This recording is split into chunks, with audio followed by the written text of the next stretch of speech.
My name is Eleanor. I am 69 years old, and on the day my husband's will was read, my sons divided $30 million between themselves, as if it were a poker game. Stephen got the construction companies. Daniel inherited the restaurant chain, the estates, the luxury condos, the sports cars, everything. Absolutely everything. And I, after 45 years of dedicated marriage, after sacrificing my entire life for that family, received a dusty envelope that looked like trash. My daughter-in-law Jessica laughed in my face and said, "At least you can use it to store recipes, mother-in-law." Stephen didn't even look at me. Daniel sighed, as if my very existence was a burden. Humiliated and shattered, I walked out of that office feeling like my life was worthless. But what they didn't know was that tonight, when I opened that despised envelope in the solitude of my home, I would find something that would change everything forever. Arthur had died just a week ago. Pancreatic cancer took him in 6 cruel and painful months.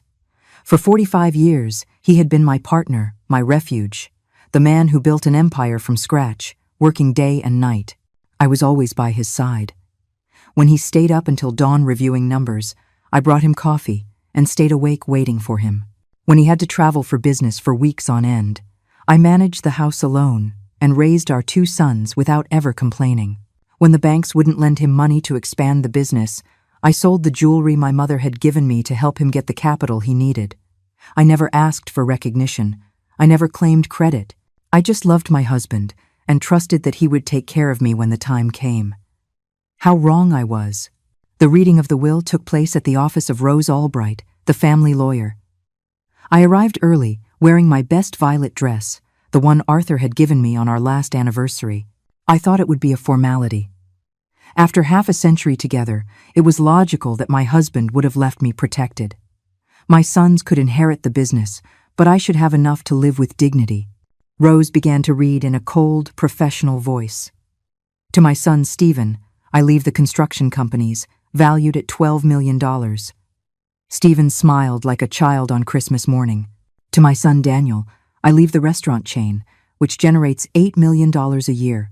Daniel settled into his chair with satisfaction. The estates on the coast, the condos downtown, the luxury cars, the main accounts. Everything was divided between them like the spoils of war. $30 million were split equally while I sat there, invisible, waiting to hear my name. When Rose finished reading the endless list of properties my sons were inheriting, she paused. She looked at some papers and said, "For Mrs. Eleanor Herrera." My heart sped up. Finally, I was going to hear what the love of my life had left me. Rose continued, "I leave her this personal envelope," and she handed me a yellowish, dusty envelope that looked like it had been stored for years in some forgotten drawer. I took it with trembling hands while my sons exchanged satisfied glances. Jessica, my daughter-in-law, couldn't contain her laughter. "At least you can use it to store recipes, mother-in-law." Stephen didn't even look up from the documents he was reviewing. Daniel sighed, as if my presence were an annoyance to be tolerated. The envelope weighed almost nothing in my hands. It felt empty. It felt like a mockery. Rose closed the will folder and turned to my sons to explain the legal procedures they had to follow to take possession of their inheritance. They talked about wire transfers, deeds, and corporations. As if I wasn't there.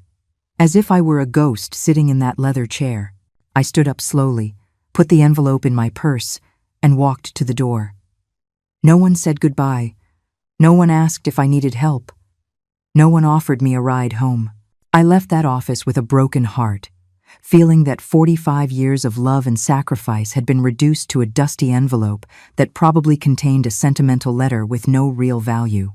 I walked through the streets of the city, where I had lived my entire adult life, where I had built a family that now treated me like garbage, and I cried like I hadn't cried since I was an abandoned child. That night, sitting in the living room of my empty house, with the silence weighing like a tombstone on my shoulders, I decided to open the envelope. My hands trembled as I broke the yellowed seal. Inside was a single folded sheet of paper. I unfolded it slowly and read the words written in Arthur's unmistakable handwriting. Arthur's handwriting was unmistakable. That elegant script I had seen in thousands of love letters during our courtship, on birthday cards, On notes he left me in the kitchen before he went to work. But this time, the words I read took my breath away. For the woman who always truly loved me. Bank account number 847291635CHE Swiss International Bank, Geneva. And below that, a line that made me tremble. What you find here is only the beginning. They didn't deserve to know the truth, but you do. My heart began to beat so hard I thought it would burst out of my chest. A Swiss bank account? What was Arthur talking about? For 45 years of marriage, he had told me everything about his businesses, or so I thought. What secrets had he kept? What truth was it that my sons didn't deserve to know? I stayed up all night, tossing and turning in bed, with that piece of paper clutched to my chest. The next day, I called the bank. My shaky English was met by an operator who spoke perfectly. I gave her the account number, my personal information, and after a wait that felt like an eternity, I heard the words that changed my life forever. Mrs. Herrera, the current balance in your account is 100 million United States dollars. 100 million. The phone slipped from my hands and fell to the floor. $100 million. More than 3 times what my sons had inherited combined. I sat on the kitchen floor, shaking, trying to process what I had just heard. Arthur had left me a secret fortune, a fortune that no one knew about, a fortune that made the 30 million from the official will look like pocket change. But that wasn't all, the operator continued. Ma'am, we also have instructions to courier you a safe deposit box that your husband deposited here 2 years ago. We can schedule the delivery. A safe deposit box.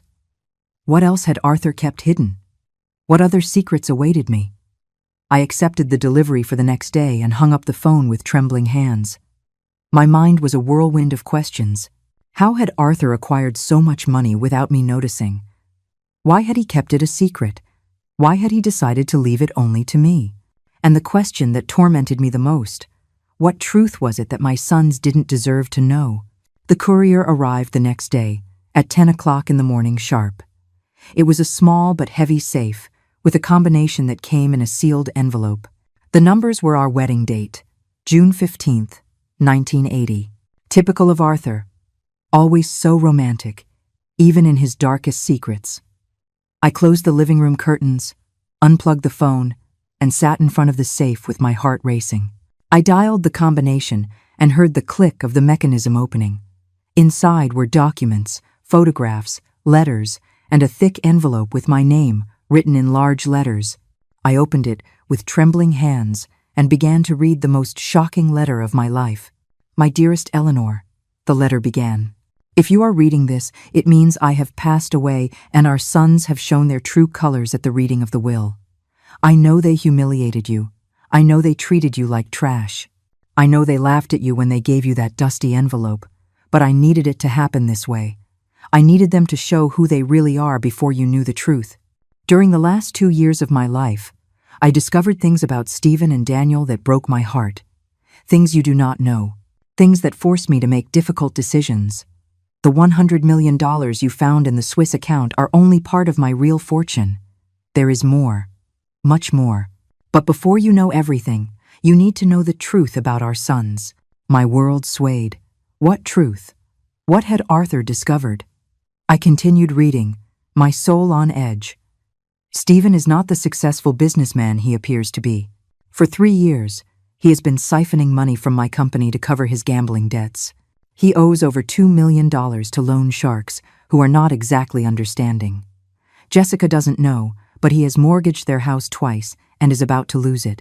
The documents proving all this are in this box. I felt as if I had been punched in the stomach. My older son, who had always been my pride, was a compulsive gambler who had stolen from the family business. But the letter continued, and what I read about Daniel was even worse. Daniel has a cocaine addiction that he has been hiding for 5 years. He has secretly sold 3 properties I had given him to finance his habit. But the most serious thing is that he is involved with drug traffickers who are blackmailing him. They threatened to kill him if he didn't pay them $500,000 by the end of the year. The documents of his debts and the photographs proving his addiction are also in this box. Tears began to stream down my cheeks. How had I been so blind? How had I not realized that my sons were destroying their lives? Arthur's letter continued, revealing darker and darker secrets. But what hurts me the most, my love, is what they plan to do with you. I heard them talking one night in my study. They thought I was asleep from the medication, but I heard every word. Stephen told Daniel that when I died, they had to get rid of you as quickly as possible. Jessica suggested they declare you mentally incompetent and have you committed to a nursing home. Daniel said it would be easy to get a doctor to sign the necessary papers. They wanted to take your share of the inheritance and lock you away somewhere you wouldn't be an inconvenience to their plans. The paper grew damp with my tears. My own sons, my own flesh and blood. They had planned to lock me away like a sick animal to steal my money. That's why I made the decision to protect you, Arthur continued. That's why I moved the bulk of my fortune to accounts only you can access. That's why I let them have the crumbs from the official will, while you have access to the real inheritance. The $100 million are just the beginning, my love. There are properties in Europe, investments in Asia, accounts in tax havens. In total, more than $200 million that are now yours. But I also leave you something more valuable, the truth. And with that truth, the power to decide what to do with our sons. My hands were shaking so much I could barely hold the letter. $200 million, a fortune that made my son's official inheritance look like loose change. The letter ended with a sentence that was seared into my soul. You decide whether you use this information to protect yourself or to teach them a lesson they will never forget. I can no longer take care of you, but I have given you the weapons to take care of yourself. With all my eternal love, Arthur. I put the letter down on the table and looked at the contents of the safe. There were photographs of Daniel using drugs, bank documents showing Stephen's debts, contracts signed with dangerous loan sharks, audio recordings on small devices I didn't dare listen to yet. My husband had been a private detective during his last years, meticulously documenting the corruption of our own sons. And now that explosive information was in my hands. I sat in that room for hours, surrounded by photographs that destroyed the image I had of my children. Daniel with glassy eyes, snorting cocaine in the bathroom of some nightclub. Stephen signing documents with men in dark suits who were clearly not legitimate bankers. Casino receipts for thousands of dollars. Pawn shop tickets for items I thought they still owned.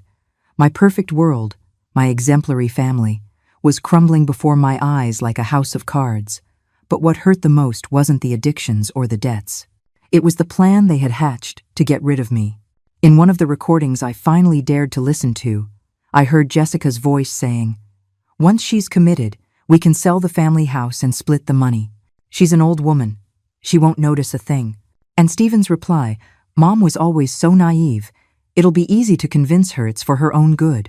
Over the next few days, I dedicated myself to investigating every document Arthur had left in that safe. He had hired private investigators to follow our sons. He had recorded phone conversations.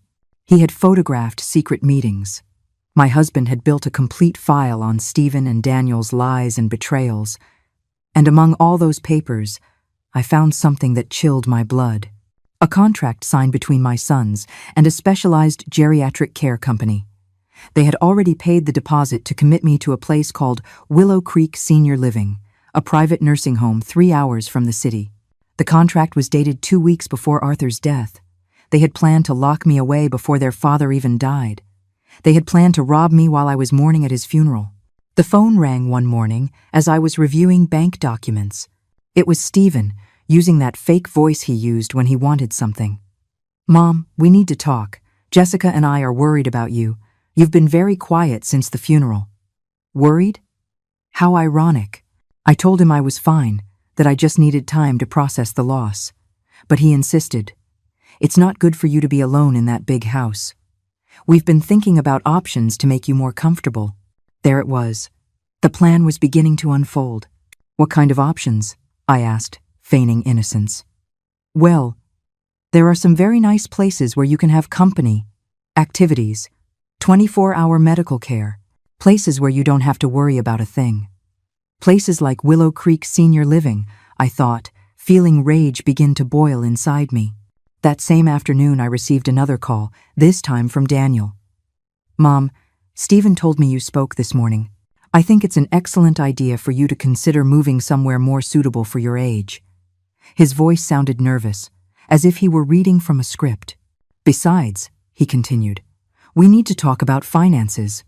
Dad left you the house, but the upkeep is very expensive.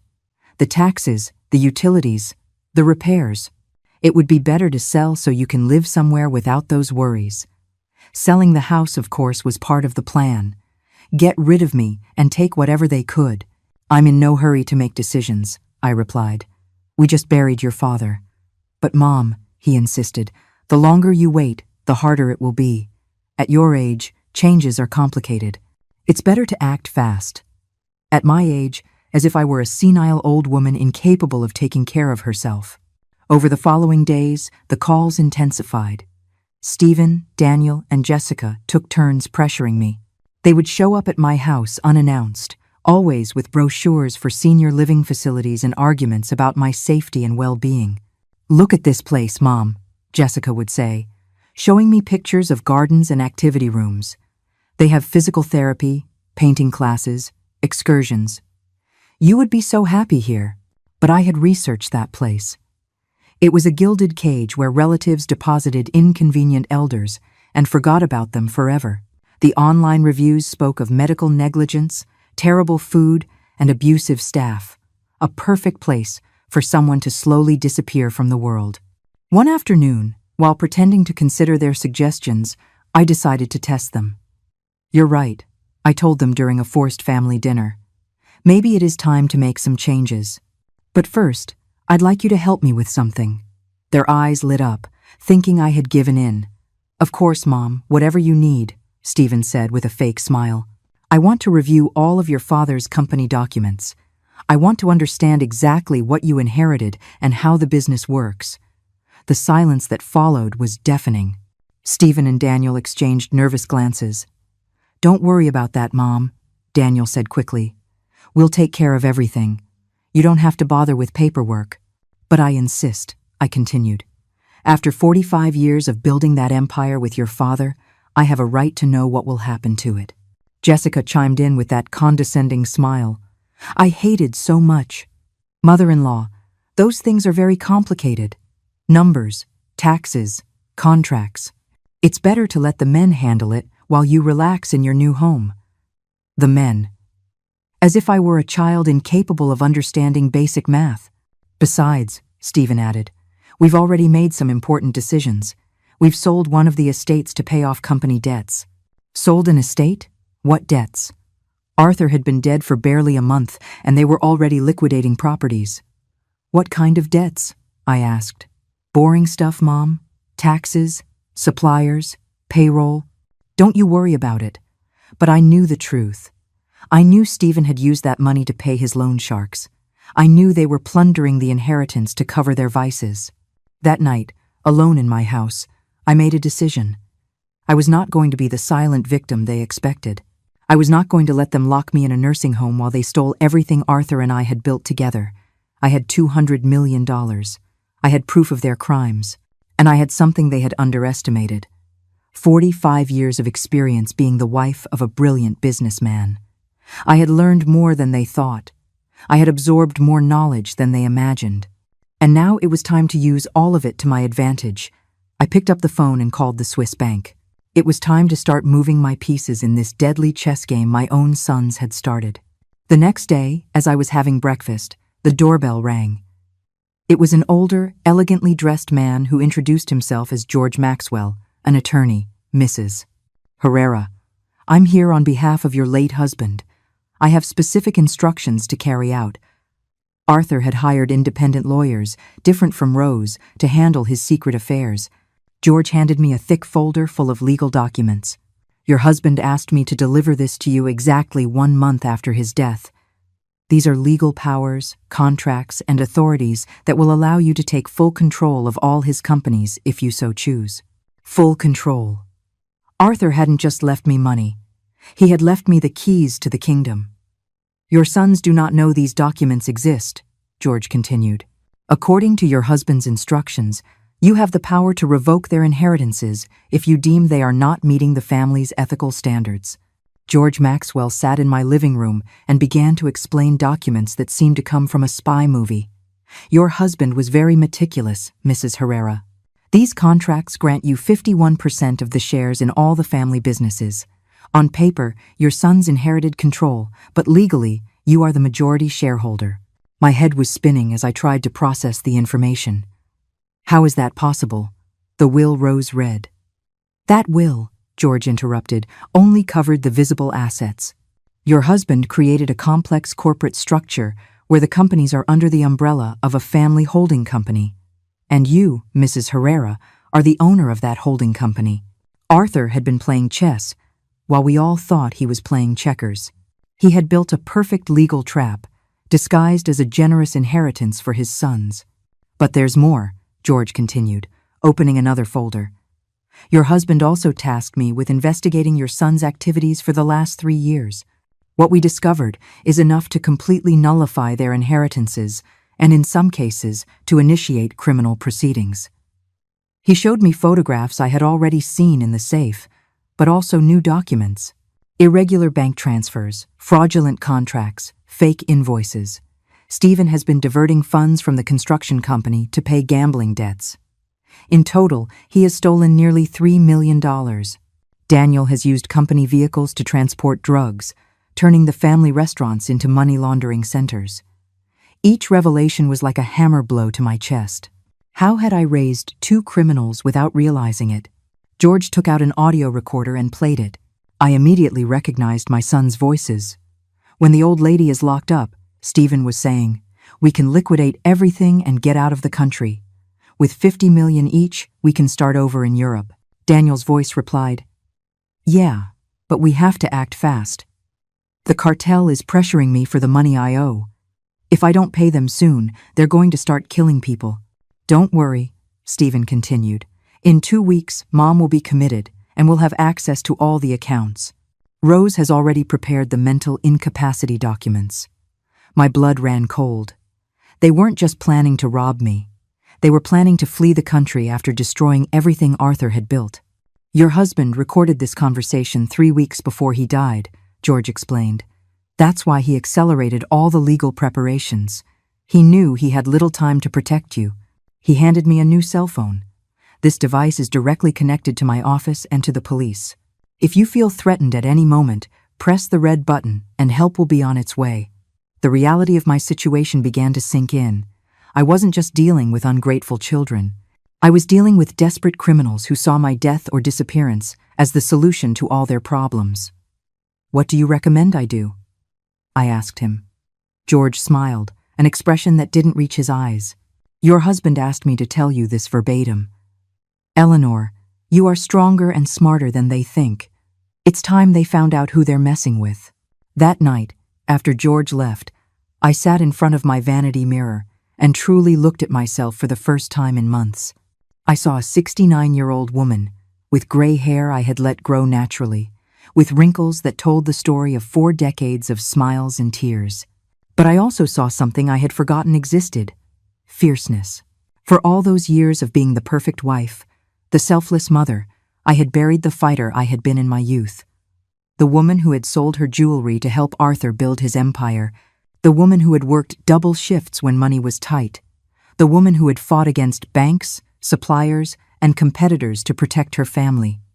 That woman was still there, dormant but not dead, and it was time to wake her up. The next day, I began my counterattack. First, I called the bank and transferred $10 million to a local account. I needed immediate liquidity for what I had planned. Next, I hired a private security firm to watch my house 24 hours a day.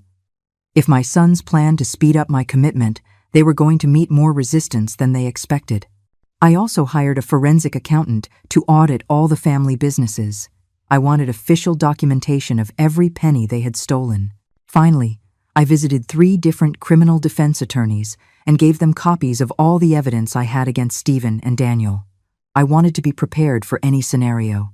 Stephen showed up at my house, unannounced, on Friday morning. He was accompanied by Jessica and a man who introduced himself as Dr. Evans, a specialist in geriatrics. The plan was in motion. "Mom," Stephen said with that fake smile that now nauseated me, We brought the doctor to give you a general checkup. We just want to make sure you're okay." The supposed doctor carried a black briefcase and a condescending attitude that made my blood boil. "I don't need a checkup," I replied firmly. "I feel perfectly fine." "But Mom," Jessica insisted, "at your age, it's important to have regular checkups. The doctor just wants to ask you a few simple questions." Simple questions. Like the ones used to declare someone mentally incompetent. "Mrs. Herrera," the fake doctor said in a syrupy voice. "I just need to assess your cognitive state. These are routine procedures." He took some forms from his briefcase that I recognized immediately. They were the same documents George had shown me, the ones Rose had prepared to declare me incompetent. "Can you tell me what day it is today?" he asked. "Friday, October 13th, I replied. "Can you tell me where you live?" "In the house I built with my husband 30 years ago at 1247 Oak Avenue." "Do you remember how much money you inherited in the will?" There was the trap. If I said I had only inherited a dusty envelope, it would confirm I had no resources and would be easier to declare incompetent. If I mentioned the 200 million, they would think I was delusional. "I remember perfectly," I replied, looking directly into Stephen's eyes, "that you inherited $30 million in companies and properties. I also remember that I received an envelope that you considered trash." The doctor scribbled something on his papers. Stephen smiled, thinking I had fallen into his trap. "And how do you feel about that distribution?" the doctor asked. "I feel," I said slowly, "like a woman who finally understands who the members of her family really are." Jessica and Stephen exchanged satisfied glances. They thought I was admitting confusion or resentment, emotions they could use to justify my commitment. The fake doctor closed his folder and whispered something to Stephen. Then he turned to me. "Mrs. Herrera, I believe it would be beneficial for you to spend a few days under medical observation. We have a very comfortable facility where you can rest while we evaluate your general condition." There it was, the final trap. "No, thank you," I replied with the firmest voice I could muster. "I feel perfectly capable of taking care of myself." "But Mom," Stephen said, and for the first time there was a real note of threat in his voice, "it's not a suggestion. The doctor believes you need specialized care." "The doctor," I replied, rising slowly, "can believe whatever he wants. But this is my house, and I decide who comes in and who goes out." At that moment, Jessica made the mistake I had been waiting for. She approached me with that venomous smile and said, "Mother-in-law, don't be difficult. We all know you can't take care of yourself anymore. It's time you accept reality and let the adults make the important decisions." The adults. As if I were a child, as if 45 years of marriage and building an empire had taught me nothing about life. I looked at Stephen, at Jessica, at the fake doctor, and I smiled for the first time in weeks. It was a smile they had never seen before, a smile that would have made Arthur proud. "You're right," I said softly. "It is time for the adults to make the important decisions. And that's exactly what I'm going to do." I took out my cell phone, the one George had given me, and pressed the record button. "I want to be very clear about what is happening here," I said in a firm voice as I recorded them. "My son Stephen, my daughter-in-law Jessica, and this supposed doctor are trying to force me into a facility against my will." The fake doctor immediately grew nervous. "Ma'am, this is just a routine medical evaluation." "Routine?" I answered, keeping the phone pointed at them. "Is it routine to come to my house unannounced? Is it routine to bring commitment papers already filled out?" Stephen tried to snatch the phone from me. "Mom, put that thing away. You're acting irrational." "On the contrary," I said, stepping away from him. "I'm behaving exactly as a woman should who discovered her own family plans to lock her away to steal her inheritance." Stephen's expression changed completely. The mask of the concerned son fell away, and for the first time I saw his true face, cold, calculating, dangerous. "We don't know what you're talking about," Jessica said, but her voice trembled. "I'm talking," I continued, pulling one of the photographs Arthur had left in the safe from my purse, "about this." It was a picture of Stephen leaving a casino at 3 o'clock in the morning, clearly drunk, accompanied by two men who were obviously not legitimate businessmen. I'm talking about the gambling debts. I'm talking about the money stolen from the company. I'm talking about the contract you already signed with Willow Creek to have me committed." The silence that followed was deafening. The fake doctor started backing toward the door. "I think there's been a misunderstanding. I'll be leaving." "Not so fast, doctor," I said, blocking his path. "How much did they pay you to sign false documents of mental incapacity?" The man turned pale. "I don't know what you're talking about." "I'm talking about this," I said, showing him another photograph where he appeared receiving an envelope of money from Stephen. "My husband hired private investigators during his final months. He documented every dirty move you made." Jessica began to cry, but they weren't tears of sadness. They were tears of pure panic. "Mother-in-law, you don't understand. Everything we've done has been for your own good." "For my good?" I repeated, feeling a rage give me a strength I hadn't felt in years. "Stealing from the family business is for my good? Planning to flee the country with the money is for my good?" Stephen finally lost his composure. "Enough. You're a crazy old woman who doesn't know what she's talking about. Dad made a mistake leaving you anything. You're too stupid to handle money." There it was, the truth. After 45 years of pretending to love me, he finally showed what he really thought of me. "Stupid?" I asked, taking out my phone and dialing a number. "George, it's Eleanor. They're here, just as you predicted." "Yes, I've recorded everything." Stephen tried to take the phone from me again, but this time I didn't back down. "If you touch me," I said in a voice I didn't recognize as my own, "it will be the last thing you do as a free man." "What do you mean?" Jessica asked, her voice cracking. "I mean," I replied, "that right now, 3 criminal lawyers are reviewing evidence of fraud, embezzlement, and conspiracy to commit kidnapping." Just then, the doorbell rang. It was 2 police officers, accompanied by George, Mrs. Herrera. One of the officers said, "We received your emergency call." Stephen and Jessica looked at each other in absolute terror. The fake doctor tried to sneak out, but George stopped him. "Dr. Evans, or should I say, Mr. Herrera, because you aren't a doctor, are you?" The man slumped into a chair. "They paid me $5,000 to sign some papers. I didn't know it was illegal." $5,000 to declare me mentally incompetent? I asked. "Is that what my freedom is worth?" The police began taking statements while George explained to me that this had been a controlled operation from the moment Arthur died. "Your husband anticipated every move," George told me, as the officers arrested the fake doctor. "He knew they would try to have you committed quickly, before you could react. That's why he prepared all this evidence and these legal proceedings." Stephen and Jessica weren't arrested that day, but the police warned them they were under investigation. When they finally left, my house was silent for the first time in weeks. I sat in my favorite armchair, the same one where Arthur and I used to watch television together, and I cried. But they weren't tears of sadness, they were tears of liberation.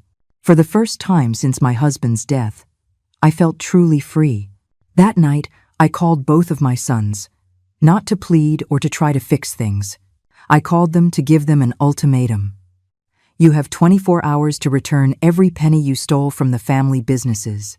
You have 24 hours to cancel the contract with Willow Creek, and you have 24 hours to confess the entire truth about your debts and your problems. Or what? Stephen asked with a defiant tone that no longer intimidated me. Or tomorrow at 9 o'clock in the morning, 3 local newspapers will publish the full story of your crimes. Or I hand all the evidence over to the district attorney's office. Or I use the legal powers your father left me to completely revoke your inheritances. The silence on the other end of the line confirmed that they finally understood who they were dealing with. "Impossible," Daniel muttered. "Dad left us everything in the will. You can't take what's already ours." "Want a bet?" I replied. And for the first time in my life, my voice sounded exactly like Arthur's when he was closing a tough deal. "Because it turns out your father was a lot smarter than you thought. And I'm a lot stronger than you imagined." I hung up before they could answer. I didn't need to hear any more lies, more excuses, more manipulation. It was time for them to learn that the woman they had underestimated for so many years had sharp claws when she needed to use them. The next morning, at 8 o'clock sharp, Stephen and Daniel appeared at my door. They didn't come with fake lawyers or commitment plans. They came with their tails between their legs, defeated, begging for mercy. "Mom," Stephen said, And for the first time in years, there was no condescension in his voice. "We need to talk." I let them in, but this time, I didn't offer them coffee or a smile. I left them standing in the middle of the living room while I remained seated in my armchair, in the position of power I had earned. "Talk?" I said simply. Daniel started to cry. "Mom, everything got out of control. The drugs, the debts, the loan sharks. We didn't know how to stop. And your solution was to rob me and lock me away?" I asked. "That wasn't the original intention," Stephen muttered. "At first, we just needed to borrow some money. We thought we could pay it back before anyone noticed. But things got worse," Daniel continued. "The cartel started threatening us. They said if we didn't pay, they would go after the family. So you decided to hurt me first," I replied. "You decided it was better to lock me up like an animal than to face the consequences of your choices." Stephen knelt in front of my chair. "Mom, we're your sons. We love you. We just made terrible mistakes." "You love me?" I asked, feeling all the rage that had built up for months finally find its voice. "You call planning my commitment love? You call stealing the money your father and I built together love? You call treating me like trash at the will reading love?" They didn't answer because there was no possible answer to those questions. "But I want you to know something," I continued, standing slowly and walking to the window. "Your father loved you. Despite everything he discovered, despite all the evidence he gathered against you, he loved you. That's why he left you a chance to redeem yourselves." I turned to face them. "He left you $30 million, enough to pay all your debts and start over. But he also left me the power to take it away if you proved you didn't deserve it." Their faces paled as they understood the magnitude of what I was saying. "What do you want us to do?" Stephen asked, his voice cracking. I smiled, but it wasn't a motherly smile. It was the smile of a woman who had finally found her power.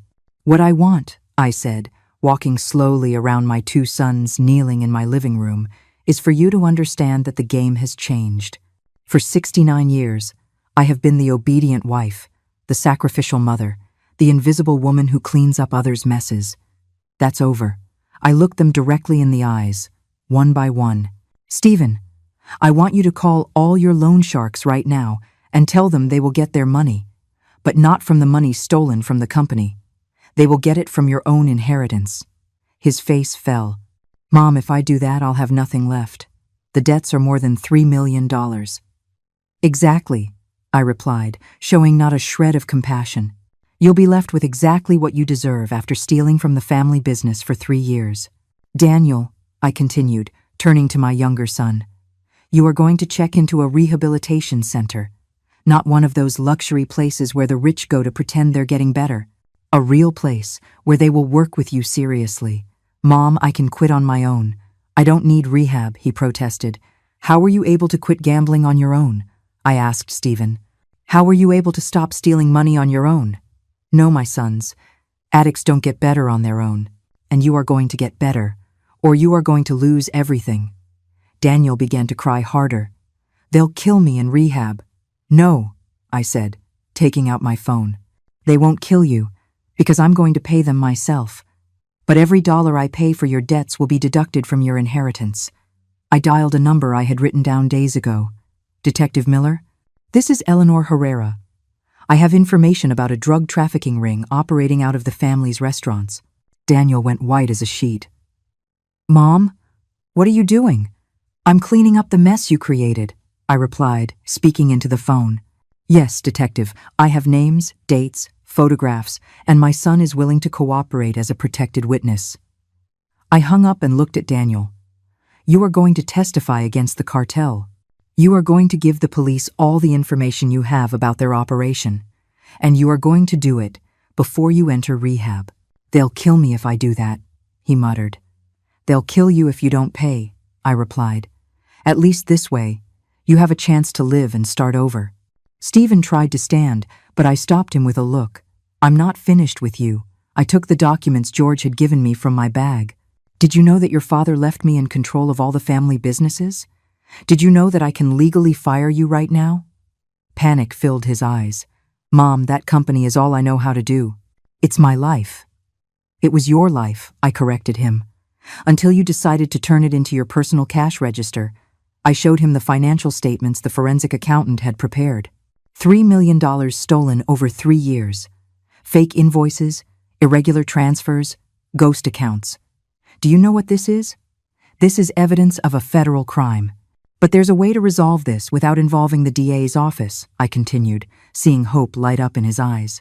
You are going to sign your resignation as CEO of all companies. You are going to transfer all of your shares to me. And you are going to work as a common laborer, earning a basic wage until you have paid back every penny you stole. A laborer? He asked, incredulous. You're going to start from the bottom, just like your father did. You're going to carry bricks. You're going to clean offices. You're going to do the work that real working men do every day. And you're going to learn what it means to earn money honestly. The humiliation on his face was evident, but there was something else too: respect. For the first time in years, he was seeing me as more than a harmless old woman. Jessica, who had been quiet throughout the conversation, finally spoke. Mother-in-law, this is ridiculous. They can't accept these conditions. They're your sons. I turned to her with a smile that could freeze blood. Oh, really? And what are your options, my dear daughter-in-law? I took another photograph from my bag. It was Jessica kissing a young man in a hotel parking lot. Should I tell Stephen about your affair with the Pilates instructor? Or would you prefer to tell him yourself? Her face fell completely. Or would you prefer I tell him about the $50,000 you've been siphoning from the family account to buy yourself clothes and jewelry? Stephen looked at his wife with an expression of absolute betrayal. What is my mother talking about? Your wife, I continued, savoring every second of her discomfort, has been stealing from you for 2 years. And she's been sleeping with Rick, the Pilates instructor from the gym, for 6 months. Jessica started to deny everything, but I pulled out more photographs. Do you want me to keep showing evidence, or are you going to confess the truth to your husband? Stephen stood up slowly, looking at Jessica, as if seeing her for the first time. Is it true? She cried, but she didn't deny anything else. Why? He asked. Because, I answered for her, she thought that when you inherited, she would have access to millions of dollars. She planned to stay with you until she had enough money to divorce you and take half. This can't be happening, Stephen muttered, holding his head in his hands. Oh, but it is happening, I said, feeling more powerful than I had in decades, and we're just getting started. I pulled the last document from my bag. This is a divorce agreement my lawyer prepared. Jessica is going to sign it now, without asking for a single penny in the division of assets. Because if she doesn't sign it, all these photographs will appear in the newspaper tomorrow, along with the evidence of her theft. You can't make me sign anything, Jessica said. But her voice was trembling. Can't I? I asked, dialing another number on my phone. Hello, Rick. This is Jessica's mother-in-law. Yes, I have some very interesting photographs that I think your wife would want to see. Jessica lunged at me, trying to grab the phone. Stop, he's married. His wife doesn't know anything. Exactly, I said, moving away from her. And unless you sign this divorce immediately, she's going to know everything. I hung up and held out a pen to her. You have 30 seconds to decide. Jessica signed the document with trembling hands, crying inconsolably. Stephen looked at her as if she were a stranger. Very well, I said, putting the signed document away. Now get out of my house and never come back. If I see you near this family again, I will make good on my threat to call Rick's wife. Jessica ran out without another word. I was left alone with my 2 defeated sons, sitting on my living room floor like punished children. Do you understand now? I asked them. Do you understand now that I am not the helpless old woman you thought I was? Daniel nodded, still crying. Mom, can you ever forgive us? I looked at him for a long moment before answering. That's up to you. If you do everything I've asked, if you truly get clean, if you learn to be men of honor like your father was, maybe. But it's going to take years. And you're going to have to earn my forgiveness every single day. Stephen finally lifted his head. Are you going to take our entire inheritance? No, I replied, and I saw relief in his eyes. I'm going to leave you a chance to earn it, but you are going to work for every dollar. You are going to prove you deserve the name you carry. And what if we can't do it? Daniel asked. What if we're too weak to change? I looked at him with a mixture of sadness and determination. Then you will miss the chance to know the mother you always had, but that you never bothered to see. I got up and walked to the window, turning my back to them. Your father left me $200 million, my sons. Enough money to live like a queen until the day I die. Enough money to help thousands of people who truly need it. You will decide if you want to be part of that story, or if you will be left on the outside, looking at what you could have had. When I turned around, they were no longer in my living room. They had left in silence, finally understanding that the power had changed hands for good. The following days were the quietest I'd had in months. For the first time since Arthur's death, my house truly felt like my own. There were no manipulative sons showing up unannounced. No venomous daughters-in-law making snide remarks. No fake doctors trying to declare me incompetent. Just me, my morning coffee, and the strange but liberating feeling of having total control over my life. Stephen kept his word, calling all his loan sharks and telling them they would receive their money from his own inheritance. Daniel voluntarily checked into a rehabilitation center on the outskirts of the city, and Jessica had completely disappeared, probably holed up in some hotel while she figured out how to rebuild her life after her perfect plan imploded. But I knew this was only the beginning. For 45 years, I had been the wife who supported from the shadows. Now it was time to find out who Eleanor was as an independent person, as a woman with power, as the heir to a $200 million empire. The first decision I made was to visit all the companies I now controlled. I wanted to meet the employees who had worked for Arthur for years. I wanted to understand exactly what my husband had built and how I could make it better. The first stop was the main construction company, where Stephen had been CEO until a week ago. When I arrived at the offices, dressed in a gray suit I had bought specially for the occasion, all the employees looked at me with curiosity. They knew I was the boss's widow, but they had never seen me in a professional context. "Good morning," I said to the 30 employees gathered in the conference room. "I am Eleanor Herrera, and from now on, I am the owner and CEO of this company." A murmur of surprise rippled through the room. "I know some of you are concerned about the recent changes. I know you've heard rumors about financial troubles. I want you to know that those problems have been resolved and that this company will continue to operate under new policies of transparency and honesty." An older man, whom I recognized as Frank, the construction supervisor, raised his hand. "Mrs. Herrera, with all due respect, do you have experience running a construction company?" It was a fair question, and I had prepared the answer for days. "Frank," I replied. "For 45 years, I sat at the kitchen table with Arthur every night while he told me about every project, every problem, every important decision. For 45 years, I reviewed contracts, listened to phone calls, participated in business strategies.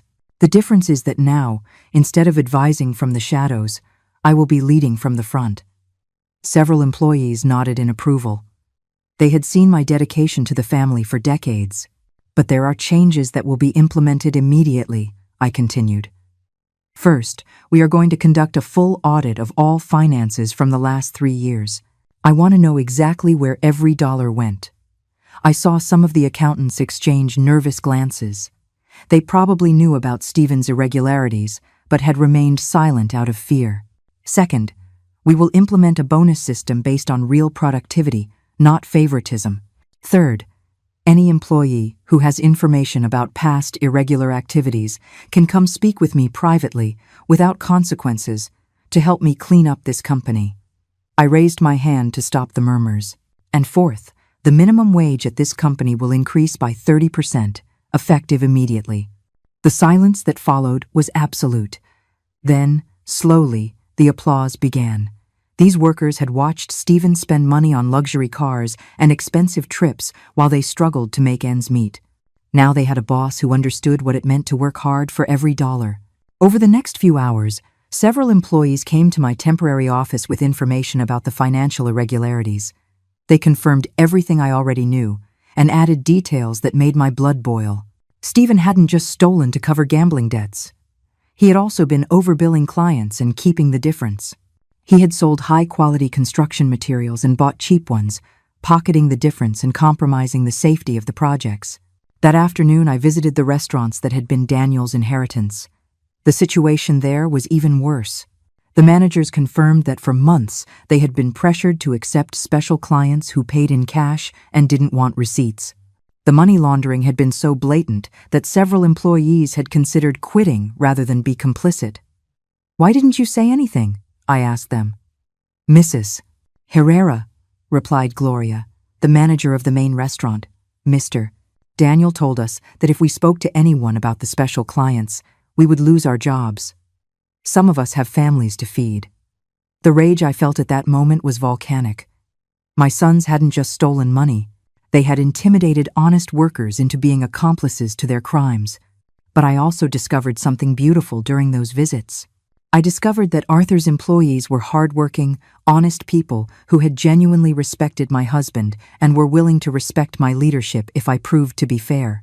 I discovered that I had natural business instincts that I had developed over decades without realizing it. I discovered that when I spoke with real authority, based on knowledge and experience, people listened. And I discovered something more important, that I liked having power. I liked making decisions. I liked being the boss instead of the invisible wife. That night, sitting in my study with a glass of wine and the company's financial statements spread across the desk, I called George. "How are the criminal investigations going?" I asked. "Very well," he replied. "Daniel is cooperating fully with the police from the rehab center. His testimony is going to dismantle the entire drug trafficking network that was operating in the restaurants. It's going to be a major case. And Stephen? Stephen is complying with the payments to his loan sharks. He started working as a laborer on one of his own construction sites. The employees are. Let's just say they're enjoying watching him carry bricks under the sundae." I laughed for the first time in weeks. Poetic justice tasted sweet. "But there's something else I need to discuss with you," I continued. "I want to establish a charitable foundation. I want to use part of this $200 million to help older women who are in vulnerable situations." George was quiet for a moment. "Women like you would have been if Arthur hadn't protected you." "Exactly," I replied. "Women whose children abandon or mistreat them. Women who have no resources to defend themselves. Women whom society considers invisible simply because they are older. That's a beautiful idea, Eleanor. Your husband would be proud." "I hope so," I murmured, touching the photograph of Arthur I had on my desk. The days passed, and slowly I began to rebuild not only the businesses, but also my relationship with my sons. Stephen came to visit me every Sunday after his week of physical labor.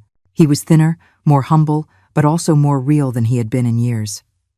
"Mom," he said one Sunday, "I want you to know that for the first time, I understand what Dad felt when he built all this. Honest work has a different taste." Daniel called me from the rehab center twice a week. His conversations were painful but honest. "I'm learning to live without lying to myself," he told me in one call. "It's the hardest thing I've ever done in my life." Were they going to earn my complete forgiveness? I didn't know. Were they going to one day get their full inheritance back? That was up to them. But for the first time in my life, I wasn't defined by being someone's mother or someone's wife. I was Eleanor, a businesswoman, a philanthropist, a powerful woman in my own right. And that woman had big plans for the future, plans that went far beyond revenge, plans that were going to change lives, including my own. Arthur had given me the tools to defend myself, but I had chosen to use them for something bigger, to become the woman I always had the potential to be, but never had the chance to discover. 6 months after that, reading that changed my life forever. I found myself standing in front of my bedroom mirror, preparing for the most important event since Arthur's death. That night was the launch of the Arthur and Eleanor Herrera Foundation for Vulnerable Senior Women. I was wearing a gold dress that I had chosen, especially for the occasion, not because it was the most expensive, but because it was the color of strength, the color of the power I had discovered within myself. As I put on the earrings Arthur had given me for our 20th anniversary, I thought about everything that had changed since that night I opened the dusty envelope my sons had despised. The foundation had already helped over 200 older women in its first few months of operation. Women like Rose, 73, whose children had emptied her bank account and left her living in deplorable conditions. Like Carmen, 68, who had been a victim of domestic violence for decades and finally found the courage to escape. like Patricia, 75, whose family had tried to declare her mentally incompetent to steal her pension. Every story I heard reminded me how close I had come to becoming one of those victims, and every woman we helped confirmed that I had made the right decisions. The phone rang as I finished getting ready. It was Stephen. Over these 6 months, our conversations had slowly evolved from hostility to something resembling mutual respect. "Mom," he said, and his voice sounded different, more mature. "I wanted to wish you luck at the launch tonight." "Thank you," I replied, surprised by the sincerity in his tone. "How are things at the construction site?" "Good," he answered. "We finished the affordable housing project you proposed today, seeing the families move into their new homes. I get why Dad loved this business. It was true. I had turned part of the construction company into a project for low-income housing. It was profitable, but it also had a social purpose that filled my heart." "Mom," Stephen continued, "I know I have no right to ask you for anything, but can I come to the launch tonight?" The question took me by surprise. For months, I had kept my sons away from my new projects, not as punishment, but because I needed space to discover who I was without them. "Why do you want to come?" I asked. "Because," he said, and I heard real emotion in his voice. "I'm proud of you. Because I want people to know that I'm your son. Because for 35 years, I thought you were just my mom, and now I realize you are Eleanor Herrera, an extraordinary woman who just happens to be my mother." Tears began to roll down my cheeks. Those were the words I had waited decades to hear. "You can come," I finally said, "but you will come as a guest, not as privileged family. You will sit with everyone else, and you will listen to what I have built without your help." "Understood," he replied. "And Daniel?" "Daniel gets out of rehab next week.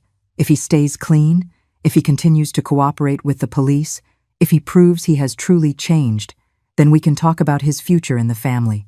I hung up the phone feeling a strange mix of hope and caution. My sons were changing, but I had learned not to blindly trust promises. This time they would have to prove their transformation with actions, not words. The launch event was held in the main ballroom of the city's most elegant hotel. Over 300 people had arrived. Business leaders, politicians, social workers, and especially older women who had found a second chance in our foundation. As I walked among the guests, greeting and thanking them for their support, I felt more alive than I had in years. These were my people now, not the family that had betrayed me, but the community I had chosen to build, the community of people who believed in second chances and in the dignity of older women. George approached me with a huge smile. "Eleanor, this is incredible. I've never seen such a positive response for a new foundation." "It's because the need was real," I replied. "For decades, we older women have been invisible to society. It was time someone saw us." At that moment, I saw Stephen enter the ballroom. He was wearing a simple suit, nothing fancy, and he walked with a humility I had never seen in him before. Several guests recognized him, and I could see the curiosity on their faces as to why the son who had been disinherited was present at his mother's event. Stephen didn't try to approach me or claim any attention. He simply sat at a table in the back and waited. When it was time for my inaugural speech, I went up to the podium feeling a mix of nerves and excitement. Before me were 300 people who had come to support my vision. Behind me was the giant photograph of Arthur and me on our wedding day, reminding me where this journey had begun. "Good evening," I began, and my voice sounded stronger than I expected. 7 months ago, I was a 69-year-old widow who thought her life had ended with her husband's death. I thought my role in the world had been reduced to being the invisible mother of 2 adult sons and the grandmother who waited for occasional visits.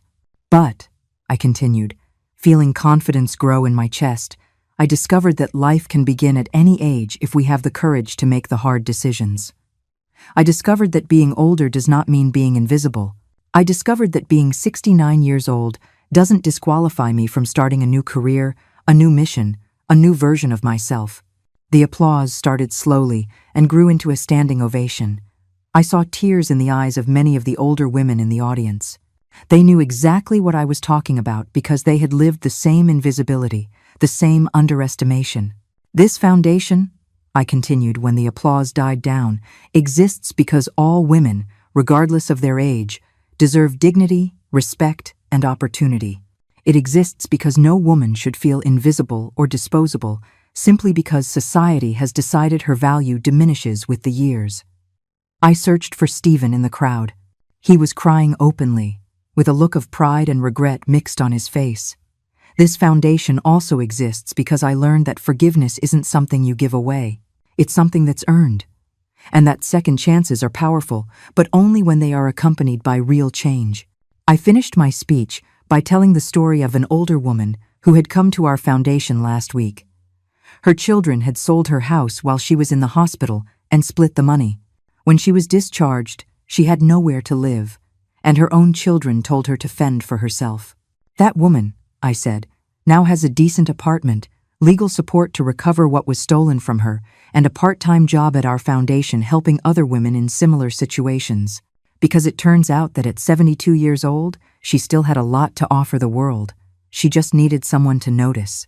When I stepped down from the podium, the ovation lasted for almost 5 minutes. One after another, women came up to hug me, to tell me their stories, to thank me for giving them a voice. But the most emotional moment came when Stephen timidly approached at the end of the night. "Mom," he said, with tears still fresh on his cheeks, "I want to apologize. Not just for the money, not just for the plan to have you committed. I want to apologize for not seeing you for 35 years. For treating you like you were just my mom instead of Eleanor Herrera, this incredible woman who was always there but who I was too blind to recognize." I looked at him for a long moment before answering. "Stephen," I finally said, "forgiveness is earned with time and actions. But respect, you've already earned that. You came here tonight expecting no privileges. You sat in the back without demanding attention. You cried with pride for my achievements, instead of resentment for your situation. That tells me that maybe, just maybe, you're starting to become the man your father always hoped you would be." For the first time in 7 months, I hugged him, not as the mother who automatically forgives, but as the strong woman who recognizes genuine growth in another person.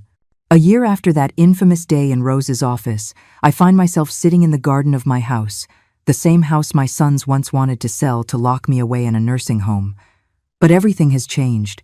The garden is more beautiful than ever because I now have time to tend to it myself. The businesses are running better than when Arthur was alive because I've learned that leading with both the heart and the head produces better results than leading with ambition alone. And my family? Well, my family has become something I never thought possible. A real family, based on mutual respect instead of false obligations. Daniel got out of rehab 6 months ago and has been clean ever since. It wasn't easy. There were relapses, crisis nights, moments where I thought I had lost him for good. But something changed when he testified against the drug traffickers who had been blackmailing him. Seeing those criminals go to prison because of his testimony gave him a purpose that drugs never could. He now works at the foundation, helping other recovering addicts. His salary is modest compared to what he used to have, but he tells me it's the first money he's earned that he feels truly proud of. "Mom," he told me last week, "I never thought helping other people could fill the void I was trying to fill with cocaine." Stephen has also changed, though his path has been different. After a year working as a laborer on his own construction sites, I promoted him to supervisor, not out of favoritism, but because the other workers respected his transformation. He had learned what it means to earn every dollar with honest sweat. He had learned the names of all the employees, their family stories, their real needs. "It's strange," he told me a few days ago, as we had coffee in my kitchen, "but I feel like I'm only now understanding what Dad built. It wasn't just money. It was a community of people who depended on us to feed their families. He had divorced Jessica, who had vanished from our lives as quickly as she had appeared. We didn't know where she was, nor did we care to know. But the biggest change wasn't in my sons, it was in me. For 70 years, I had defined my worth through my relationships with others, as a daughter, as a wife, as a mother. I had never existed simply as Eleanor. Now, when I wake up each morning, I am not Arthur's widow or the mother of Stephen and Daniel. I am the CEO of 4 thriving companies. I am the founder of an organization that has helped over 500 older women reclaim their dignity.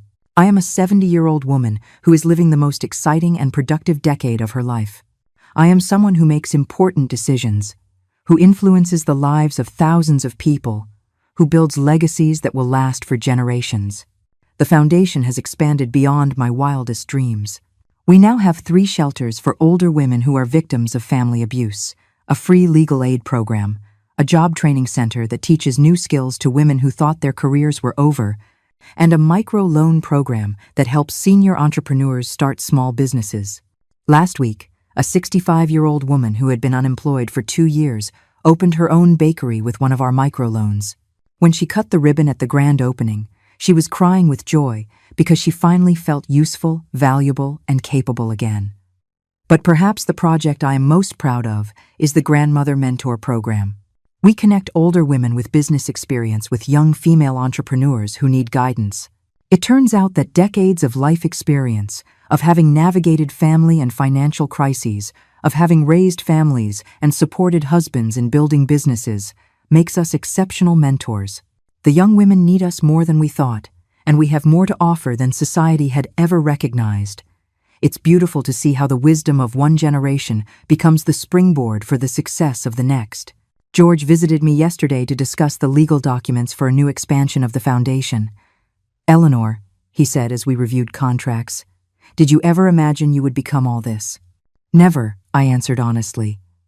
"For 45 years, I thought my destiny was to be invisible, that my role was to support the dreams of others without having any of my own."